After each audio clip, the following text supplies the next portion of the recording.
नमस्कार दोस्तों, political science with आशीष में आपका स्वागत है। आज हम सब एक नए वीडियो के साथ पॉलिटिक्स ऑफ रिजर्वेशन यानी आरक्षण की राजनीति को समझने की कोशिश करते हैं। दोस्तों, इस संदर्भ में हम ये समझेंगे कि आखिर आरक्षण क्या है, आरक्षण किसे कहा जाता है, क्या यह हमारे समाज के लिए आवश्यक है, उसे समझेंगे। साथ ही में इसके परिचय को देखेंगे, इसके महत्वपूर्ण कुछ पहलुओं को समझेंगे।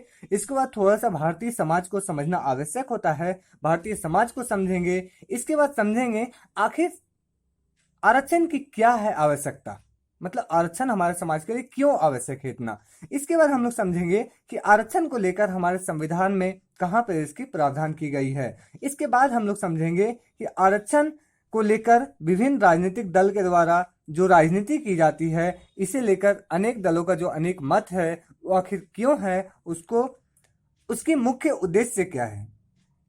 साथ ही में हम लोग ये समझेंगे कि आरक्षण की राजनीति के और कौन से उपाय हो सकते हैं, इसमें कौन से सुधार हो सकते हैं, कैसे भारतीय समाज को एक समान बनाया जा सकता है, और फिर लास्ट में निष्कर्ष को देखेंगे। उम्मीद है दोस्तों ये टॉपिक बहुत इंटरेस्टिंग होने वाली है। आप पूरी वीडियो ध्यान से देखिए, आपको बहुत आसानी से समझ में आएगी। चलिए शुरू करते हैं दोस्तों। तो अगर हम आरक्षण की राजनीति की परिचय की बात करें तो आरक्षण हमारे भारतीय संविधान की एक ऐसी सकारात्मक व्यवस्था है जो भारतीय समाज, जो विभिन्न ऊंचे वर्ग, नीचे वर्ग, यानी कि नीचे वर्ग में जो पिछड़े हुए तबके हैं, जो दलित हैं, और साथ ही साथ जो अनुसूचित जाति हैं, अनुसूचित जनजाति हैं, जो कहीं ना कहीं ऊंचे स्तर के लोगों से, ऊंचे वर्ग के लोगों से सामाजिक, आर्थिक एवं राजनीतिक रूप से पिछड़े हुए हैं, उसे भारतीय संविधान प्रोत्साहन देती है। एवं इसके लिए उनको कुछ कुछ क्षेत्रों में उनको प्रोत्साहन के तौर पे उन्हें कुछ विशेषाधिकार देती है एवं उनके लिए कुछ आवश्यक प्रावधान करती है। इसके बारे में बता दें, हमारे संविधान के भाग 16 में यानी पार्ट 16 में आर्टिकल 330 से 342 यानी आर्टिकल 332 आर्टिकल 342 तक इसका प्रावधान किया गया है। दोस्तों, इन संबंध में हमारे संविधान में जो शीर्षक दिया गया है वो है कतिपय वर्गों से संबंधित विशेष प्रावधान, यानी हमारे समाज के कुछ वर्गों के लिए विशेष प्रावधान है। दोस्तों, तो इस तरह से कुल मिला के परिचय के तौर पर हम ये देख सकते हैं कि आरक्षण हमारे देश की संविधान की एक ऐसी व्यवस्था है निम्न जाति, SC ST के लिए, जो कहीं ना कहीं समाज में पिछड़े हुए हैं, उनके लिए विशेषाधिकार के तौर पर संविधान के द्वारा उन्हें प्रोत्साहन देकर उनके लिए विशेष प्रावधान किया गया है। उसे हम आरक्षण का नाम दे सकते हैं। दूसरी ओर अगर आगे चलें तो आपको यह बताना आवश्यक है कि हमारा भारतीय समाज क्या है। दोस्तों, आपको पता होगा कि हमारा भारतीय समाज प्राचीन समय से ही अनेक वर्गों में विभाजित है। पहले हम लोग प्राचीन में ब्राह्मण, क्षत्रिय, वैश्य और शूद्र को पढ़ते थे। साथ ही में ये भी हम लोगों को पता था कि ऊंचे तबके के लोग जो है वो नीचे तबके के लोगों के साथ छुआछूत की भावना रखते थे। ऐसा कहा जाता था अगर नीचे तबके के लोग ऊंचे तबके को छू दिए तो ऊंचे तबके के लोग गंदे हो गए, वो छुआ गए। तो इस तरह से इन भावनाओं को समाप्त करने के लिए एवं साथ ही साथ चूंकि हमारा भारतीय संविधान एक लोकतांत्रिक संविधान है, एक लोकतांत्रिक देश में हम रहते हैं, इसलिए हमारे देश में सभी लोगों के साथ एक जैसा ट्रीटमेंट, सभी को एक जैसी समानता एवं स्वतंत्रता प्राप्त है। इसलिए इस जैसी भावनाओं को खत्म करके नीचे तबके के भी लोगों को ऊंचे तबके के लोगों के समान एक समान सामाजिक, आर्थिक एवं राजनीतिक नेतृत्व देना, उन्हें प्रोत्साहित करके उन्हें सशक्त बनाना, ताकि वे ऊंचे वर्गों के लोगों के साथ कंधे से कंधे मिलाकर चल सके, ये आवश्यक था। यही कारण था कि हमारे संविधान निर्माता जो है वो आरक्षण की व्यवस्था इन वर्गों के लिए किया। ये एक बड़ा दिलचस्प बात है कि ये आरक्षण की व्यवस्था जो है वो परमानेंट ना होकर ये एक टेम्पोररी व्यवस्था है। मतलब हमारे संविधान निर्माताओं द्वारा ये कहा गया कि अगर कभी ऐसा समय आएगा जब इन नीचे तबके के लोगों का कंडीशन भी सामाजिक, आर्थिक, राजनीतिक पहलू भी ऊंचे तबके के लोगों के समान हो जाएगा, तब ये आरक्षण की व्यवस्था समाप्त की जा सकती है। यही कारण है कि आर्टिकल 44 में समान नागरिक संहिता यूनिफॉर्म सिविल कोड की प्रावधान की गई है दोस्तों। अब हम लोग समझते हैं कि आखिर इसकी क्या है आवश्यकता एवं इनकी अन्य पहलू क्या है। दोस्तों, तो अगर इसकी आवश्यकता की बात करें तो हम लोग पहले दो वर्गों को देखते हैं। एक वर्ग है एससी, दूसरा वर्ग है एसटी। एससी वर्ग और एसटी वर्ग के बीच में मुख्यतः क्या विभेद है, क्या डिफरेंस है, उसको समझना आवश्यक है। एससी वर्ग का मतलब क्या है? शेड्यूल कास्ट, अनुसूचित जाति।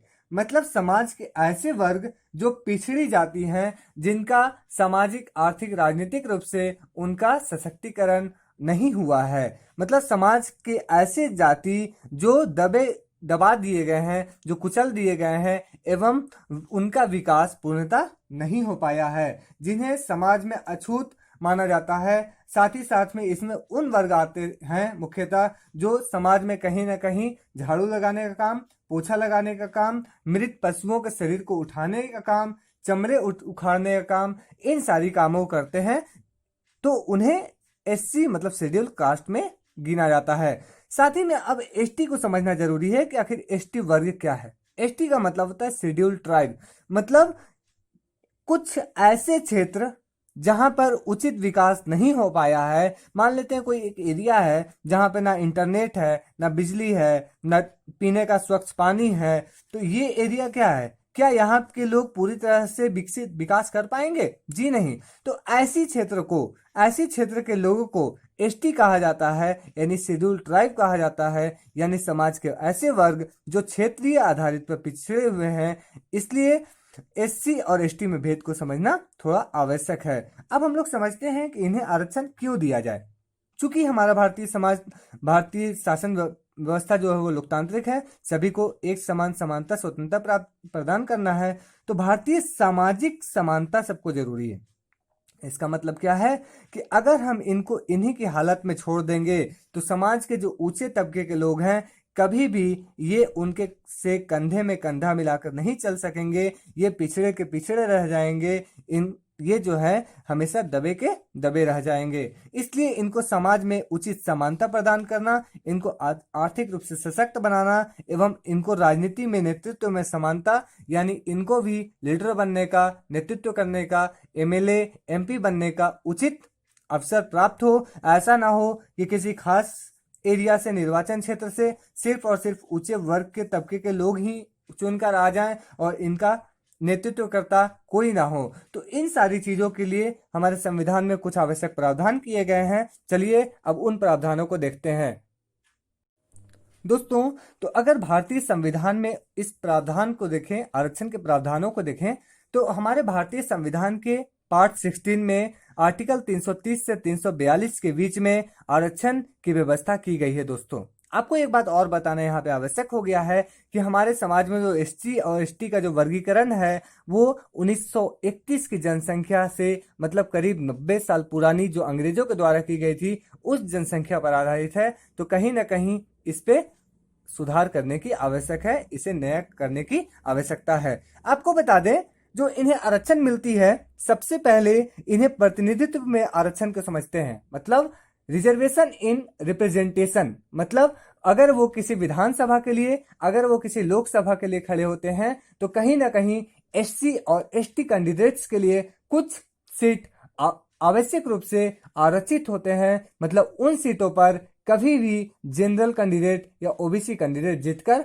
वहां नहीं जा सकते हैं। तो इस प्रकार कह सकते हैं कि वर्तमान में अगर हमारे लोकसभा में 543 सीट है, तो उसमें से एससी वर्गों के लिए, मतलब शेड्यूल कास्ट के लिए, अनुसूचित जाति के लिए 84 सीट, 84 सीट जो है वो आरक्षित है। साथ ही में एसटी के लिए, मतलब शेड्यूल ट्राइब, अनुसूचित जनजाति के लिए 47 सीट आरक्षित है। तो कुल मिला के ये कहा जा सकता है इस संदर्भ में कि कहीं ना कहीं इन वर्गों को देश में प्रतिनिधित्व के तौर पे विशेष आरक्षण की सुविधा प्रदान की गई है, ताकि वे समाज में सामाजिक, आर्थिक और राजनीतिक रूप से सशक्त हो सके। साथ ही में जो अगली व्यवस्था है वो सेवाओं में, यानी यूनियन पब्लिक सर्विस कमीशन और पीएससीज में, स्टेट सर्विस कमीशन में भी उन्हें प्रदान किया गया है आरक्षण। ये किस आधार पर प्रदान किया गया है?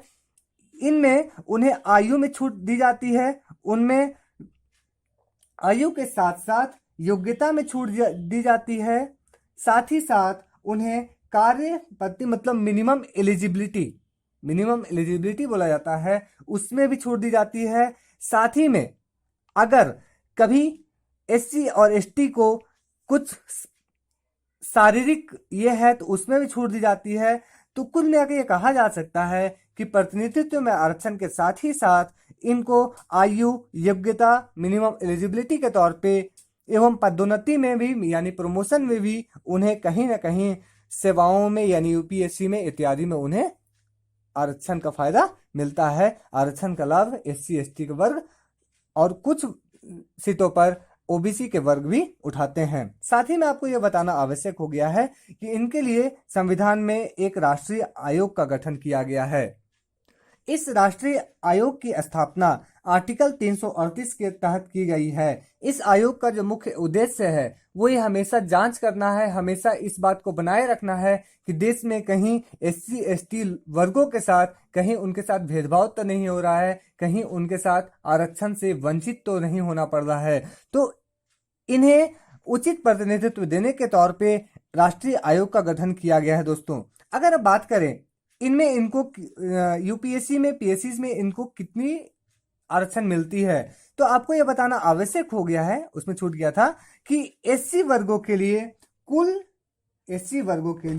कुल सीटों का 15% सीट एवं एसटी वर्गों के लिए कुल सीटों का 7.5% सीट जो है वो आरक्षित कर दिया गया है। दोस्तों, तो अब इसके बाद हमने राष्ट्रीय आयोग को देखा, अब हम ये जानते हैं कि जांच आयोग की नियुक्ति का क्या अर्थ है।